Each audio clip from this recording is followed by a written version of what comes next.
দর্শক, আসসালামু আলাইকুম। গুরুত্বপূর্ণ একটা খবর। আপনারা ইতিমধ্যে জানেন যে গত কিছুদিন আগে ব্যবসায়ী সোহাগ নামে একজনকে পাথর মেরে হত্যা করা হয়েছে। এই হত্যার ঘটনায় বিএনপি এবং যুবদলের বেশ কয়েকজনের বিরুদ্ধে অভিযোগ উঠেছে। চাঁদা না দেওয়ার কারণে এই হত্যাকাণ্ডটি ঘটিয়েছে বিএনপির বেশ কয়েকজন নেতাকর্মী। ইতিমধ্যে যাদেরকে বিএনপির পক্ষ থেকে বহিষ্কার করা হয়েছে। তো এই ঘটনাকে কেন্দ্র করে বাংলাদেশে এখন পর্যন্ত ৩ থেকে ৪ জন বা ৫ জনকে সর্বোচ্চ গ্রেপ্তার করা হয়েছে। আমরা যেগুলো পেপার পত্রিকার মাধ্যমে দেখেছি, এই ঘটনাগুলো নিয়ে আর কিন্তু এখন পর্যন্ত তেমন কোনো অগ্রগতি দেখা যাচ্ছে না। বাংলাদেশে প্রতিনিয়ত একটার পর একটা অনাকাঙ্ক্ষিত ঘটনা ঘটে। সেই ঘটনাকে কেন্দ্র করে পুরো পূর্ববর্তী যে ঘটনাগুলো রয়েছে, সেগুলো কিন্তু ধামাচাপা পড়ে যায়।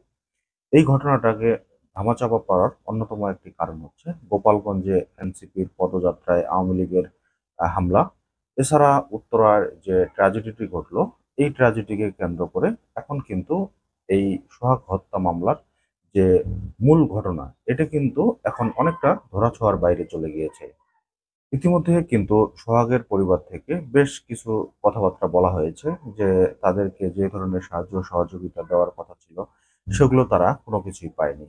বিভিন্ন রাজনৈতিক দলের পক্ষ থেকে বলা হয়েছিল যে এই সোহাগ হত্যা মামলা যাতে আসামিদের কঠোর থেকে কঠোরতম বিচার করা হয় এবং তাদেরকে যত দ্রুত সম্ভব বিচারের আওতায় নিয়ে এসে তাদের রায়গুলো দ্রুত কার্যকর করা হয়।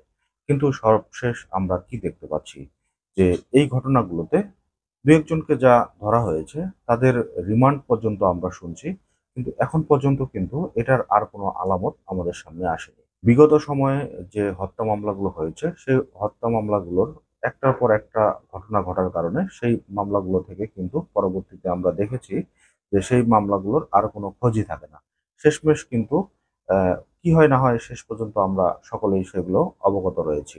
আমরা চাই এই হত্যা মামলার যে আসামি রয়েছে তাদেরকে কঠোরতম শাস্তির আওতায় নিয়ে আসা, যাতে ভবিষ্যতে এ ধরনের কর্মকাণ্ড করা থেকে মানুষ বিরত থাকে।